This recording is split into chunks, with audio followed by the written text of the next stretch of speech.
Hola, en este vídeo voy a hablaros de cosas guays sobre el Quijote. Como algunos sabréis, soy estudiante de literatura. Este curso tuvo una asignatura entera para el Quijote. La intención no era que la asignatura fuera entera sobre el Quijote, pero el profesor, pues, no sé, hizo lo que le dio la gana y nos habló solamente sobre el Quijote. Al principio no me hacía mucha ilusión porque sobre el Quijote se ha hablado demasiado y al final es un tema que acaba cansando, pero descubrí que no tenía ni idea. De verdad, mi conocimiento sobre el Quijote antes de esa clase era nulo. En el instituto casi no lo había estudiado y me di cuenta de que era un libro fascinante. Y por eso quería compartir con vosotros estos datos. He seleccionado los que a mí me resultan más interesantes y espero, bueno, que os guste. Para empezar voy a hablaros un poco de cotilleo. En aquella época en Madrid vivían muchos escritores famosos y los dos protagonistas de la historia que os voy a contar ahora son Cervantes y Lope de Vega. Cervantes era un señor mayor bastante fracasado, nadie iba a ver sus obras, nadie leía sus poemas y la verdad es que no era muy relevante. Y luego estaba Lope de Vega, que era joven, era rico, era famoso, todo el mundo iba a ver sus obras y se llevaba a todas las chicas. Lope intentaba escribir un libro por aquella época que cambiase el paradigma de la literatura, que fuera revolucionario y que nadie jamás hubiera hecho algo parecido a ello.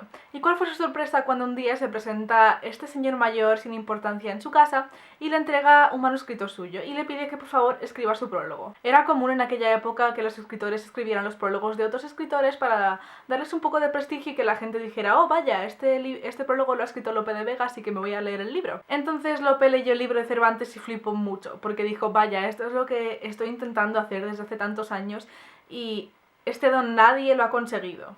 Entonces Lope se enfadó y fue por las calles de Madrid diciendo que Cervantes había escrito una majadería y que nadie debería leer su obra, solo para desprestigiarlo. Esto resultó en que Cervantes escribió su propio prólogo y es una de las cosas que más me fascinaron del Quijote porque fue lo que me abrió los ojos a lo maravilloso que era. Cervantes escribió un prólogo lleno de sarcasmo en el que hace lo mismo que hacen todos los escritores, pero sin embargo con un toque distinto. Era lo común en los prólogos de aquella época incluir qué libros clásicos habías leído, qué habías aprendido de ellos y qué ibas a incluir en tu propio libro sobre ellos. Y Cervantes empieza su prólogo diciendo que él no va a hacer eso y que no sabía muy bien cómo escribir un prólogo y que le pregunta a un amigo inventado, que cómo debería escribir su prólogo. Y entonces su amigo le dice que deberías hacer lo que todo el mundo, pero claro, ya está haciendo lo mismo que hace en la novela del Quijote, que es hacer lo mismo que hace todo el mundo, pero a través de una persona inventada. Y entonces con esta forma dialogada lo que consigue Cervantes es reírse del resto de los escritores, básicamente. Y no sé, a mí me hizo mucha gracia todo este sarcasmo.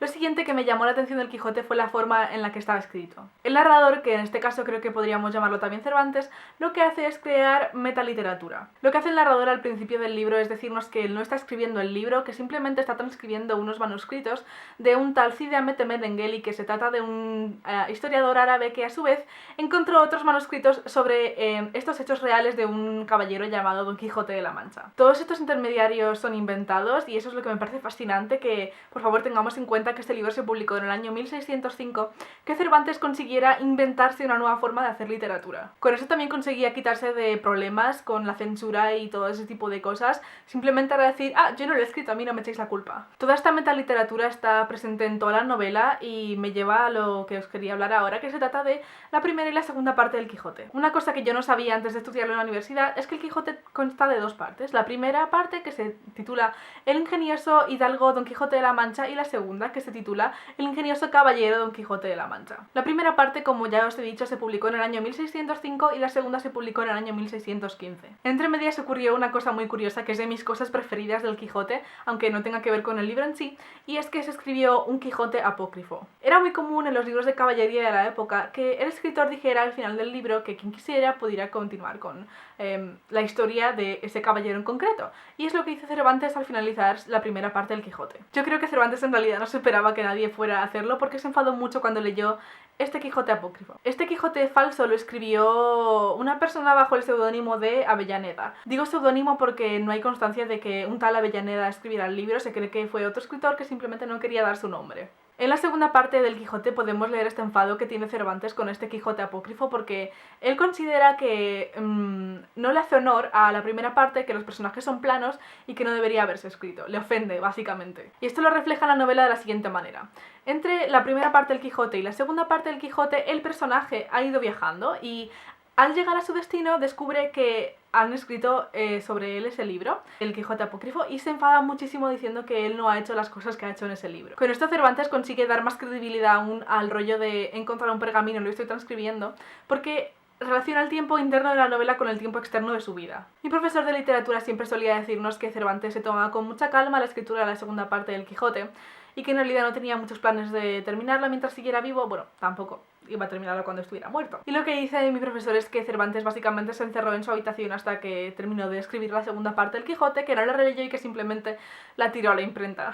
Como ya he dicho antes, este vídeo trata sobre las cosas que a mí me parecen interesantes sobre el Quijote, pero quería daros un dato un poco más objetivo. El Quijote es el libro que cambió la forma de hacer literatura, es el libro que creó la forma de entender la literatura que tenemos hoy en día, y motivos para afirmar esto hay muchos, pero os quería dar solamente uno. Y es que Cervantes rompió con el esquema aristotélico de la literatura. Una de las muchas cosas que dijo Aristóteles en su Poética es que la literatura se debería dividir en dos partes, en la comedia y en la tragedia, y que nunca se deberían unir estas dos. En la comedia se deben tratar a los personajes bajos, a los personajes vulgares, y en la tragedia se debería tratar a los personajes elevados, como son reyes y príncipes y héroes. Y lo que hace Cervantes es unir la tragedia con la comedia. En este caso la comedia sería Sancho Panza y la tragedia sería Don Quijote de la Mancha. En todos los libros de caballerías había un caballero y un escudero, y en este caso lo que hace Cervantes de innovador es hacer que el escudero tome un papel que en ningún otro libro había tomado. Le da una voz a Sancho Panza, le da una personalidad y le da unas opiniones propias. No es simplemente voy a ensillar al caballo de mi señor. Y lo que hace Cervantes es darle a los dos una evolución, desde la primera página del ingenioso hidalgo Don Quijote de la Mancha hasta la última página del ingenioso caballero Don Quijote de la Mancha. Y esta evolución de personajes tan clara y tan evidente jamás se había hecho. Cervantes fue el primero. Y por último quería romperos todos los esquemas de todo lo que se han dicho nunca sobre el Quijote. Y es que Don Quijote de la Mancha no está loco. Y para demostrároslo tengo dos citas que os voy a leer ahora mismo. La primera cita que os voy a leer se encuentra en el capítulo 5 de la primera parte del Quijote y dice lo siguiente: «Yo sé quién soy», respondió Don Quijote, «y sé que puedo ser, no solo los que he dicho, sino todos los 12 pares de Francia, y aun todos los 9 de la fama, pues a todas las hazañas que ellos todos juntos, y cada uno por sí hicieron, se aventajarán las mías». Más claro imposible, Don Quijote que dice que sabe quién es, sabe que él no es un caballero, pero que va a hacer las hazañas que han hecho todos los demás. La segunda cita se encuentra en el capítulo número 42 de la segunda parte del Quijote. Voy a poneros un poco en contexto porque hace falta. Después de viajar, Don Quijote y Sancho han llegado al castillo de unos duques que leyeron la primera parte del Quijote, les gustó mucho, y ahora que se han encontrado con el personaje del libro que habían leído, decidieron prepararles una serie de bromas para seguir con la idea de que Don Quijote es un caballero. Les hacen todo un teatro para hacerles pensar que unas personas necesitan su ayuda y que para ir a ayudarlas tienen que montar en un caballo alado de madera, creo, y que no pueden abrir los ojos. Les quieren hacer creer que están volando realmente en el caballo, y lo que hace Sancho cuando han bajado es decir que abrió los ojos y que vio el mundo desde arriba, desde el cielo. Obviamente esto no es cierto, Sancho se lo está inventando y solamente quiere quedar bien. Y entonces la cita que yo os quería leer es la contestación de Don Quijote a esto. «Sancho, pues vos queréis que os crea lo que habéis visto en el cielo, yo quiero que vos me creéis a mí lo que vi en la cueva de Montesinos, y no os digo más». En capítulos anteriores habían viajado a la cueva de Montesinos, en la que Don Quijote afirma haber vivido allí una experiencia un tanto, ¿cómo podría llamarla?, sobrenatural, en la que vio personajes de libros de caballerías y vivió situaciones irreales. Y aquí básicamente lo que está diciendo Don Quijote es: si tú quieres que yo crea tus mentiras, tú tienes que creer las mías. Hay una cosa más que me fascina sobre el Quijote, yo creo que puede ser la que más me fascina sobre el Quijote, pero que no os puedo contar porque estaría destripando el final y eso no me hace ilusión. Así que eso es todo. Espero que os haya resultado interesante el vídeo, espero que os haya gustado, que os haya abierto un poco los ojos a que El Quijote no es ese libro aburrido que nos obligan a leer en clase. Y dicho esto me despido, nos vemos en el siguiente vídeo y adiós.